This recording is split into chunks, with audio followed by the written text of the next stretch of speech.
শ্রী শ্রী অনুকূলচন্দ্রের হস্তলিখিত সত্যানুসরণ থেকে পাঠ করছি। যে আগে ঝাঁপ দিয়েছে, আগে পথ দেখিয়েছে, সেই নেতা। নতুবা শুধু কথায় কি আর নেতা হওয়া যায়? আগে অন্যের জন্য যথাসর্বস্ব ঢেলে দাও, দোষের পায়ে মাথা বিক্রয় করো, আর কারো দোষ বলে দোষ দেখা ভুলে যাও, সেবায় আত্মহারা হও।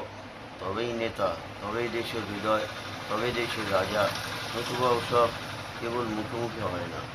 যদি নেতা হতে চাও, তবে নেতৃত্বের অহংকার ত্যাগ করো, আপনার গুণগান ছেড়ে দাও, পরের হিতে যথাসর্বস্ব পণ করো, আর যা মঙ্গল ও সত্য নিজে তাই করে দেখাও। আর সকলকে প্রেমের সহিত বলো, দেখবে হাজার হাজার লোক তোমার অনুসরণ করবে। নির্ভর করো আর সাহসের সহিত অদম্য উৎসাহে কাজ করে যাও। লক্ষ্য রেখো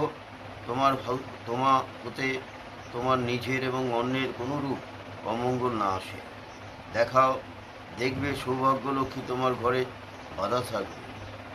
কথায় আছে, বীরভোগ্য বসুন্ধরা, তা ঠিক। বিশ্বাস, নির্ভরতা আর আত্মত্যাগ, এই তিনটি বীরত্বের লক্ষণ।